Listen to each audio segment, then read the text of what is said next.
वार्षिक सभा संपण्यापूर्वी छत्रपती संभाजी पतसंस्थेचा 6% लाभांश सभासदांच्या खात्यावर 36वी वार्षिक सर्वसाधारण सभा खेळी मिळत.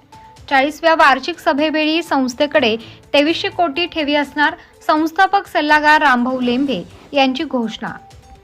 छत्रपती संभाजी महाराज सहकारी पतसंस्थेचा कारभार संगणकीकृत व CBS प्रणालीप्रमाणे सुरू आहे. त्यामुळे संस्थान जो लाभांश जाहीर करेल तो लवकरच आपल्या खात्यावर जमा होईल, अशी घोषणा छत्रपती संभाजी महाराज सहकारी पतसंस्थेचे संस्थापक रामभाऊ लेंभे यांनी सभासदांच्या वार्षिक सभेत केली. विशेष बाब म्हणजे सभा सुरू असतानाच ही रक्कम सभासदांच्या खात्यावर जमाही झाली.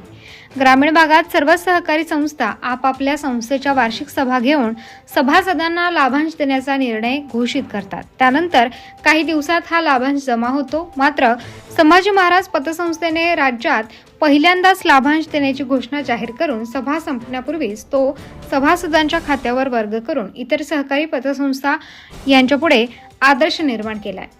त्याबद्दल संस्थापक रामभाऊ लेंभे यांचा सर्व संचालक मंडळाकडून सन्मान करण्यात आला. पिंपोडे बुद्रुक, तालुका कोरेगाव, जिल्हा सातारा येथील छत्रपती संभाजी महाराज सहकारी पतसंस्थेची 36वी वार्षिक सर्वसाधारण सभा पिंपोडे बुद्रुक येथील छत्रपती संभाजी महाराज सांस्कृतिक भवनमध्ये शांततेत व खेळीमेळीच्या वातावरणात संपन्न झाली. सभेपुढील सर्व विषयांना सभासदांनी टाळ्यांच्या गजरात हात उंचावून एकमताने मंजुरी दिली. अध्यक्षस्थानी संस्थेचे चेअरमन डॉक्टर सोपानराव चव्हाण हे होते. सभागृह सभासदांनी खचाखच भरले होते. प्रारंभी छत्रपती संभाजी महाराज यांचे प्रतिमेसमोर दीप प्रज्वलन करण्यात आले.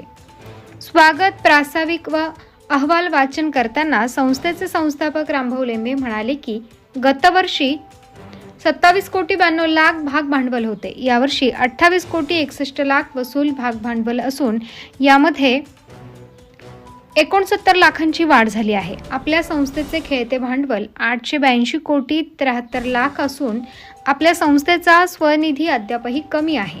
तो वाढवण्यासाठी भाग भांडवल वाढवणे आवश्यक आहे. सहकारात खुले सभासदत्व म्हणजे मागेल त्याला सभासद करणारी एकमेव छत्रपती संभाजी महाराज सहकारी पतसंस्था आहे. गतवर्षीपेक्षा निधीमध्ये 10 कोटी 63 लाखांनी वाढ होऊन 53 कोटी 85 लाख इतका निधी आहे.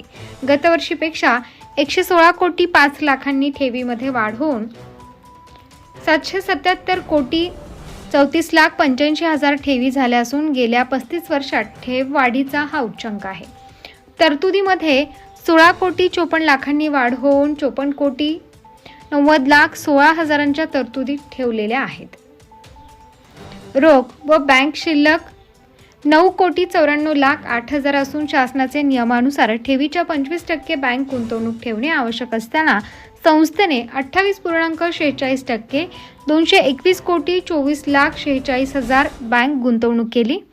गतवर्षीच्या तुलनेत कर्जामध्ये 78 कोटी 7 लाखांनी वाढ होऊन 581 कोटी 83 लाख कर्ज वाटप केले आहे. गतवर्षीपेक्षा 7 कोटी 75 लाखांनी वाढ होऊन 28 कोटी 19 लाख 45 हजारांची मालमत्ता झाली आहे. संस्थेचे एकूण कर्जाशी सोने तारण कर्जाचे प्रमाण 45.4% व ठेव तारण कर्जाचे प्रमाण 9.9% असून दोन्ही मिळून 54.13% इतके सुरक्षित कर्ज वाटप आहे. अतिशय समाधानाची बाब आहे. याचे श्रेय संचालक मंडळ, सल्लागार, सभासद, सेवक, ग्राहक यांना जाते. संस्थेची अत्यंत चांगली सांपत्तिक स्थिती आहे.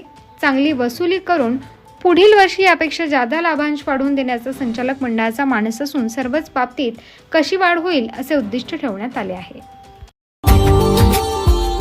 Subscribe now and press the bell icon. Never miss an update.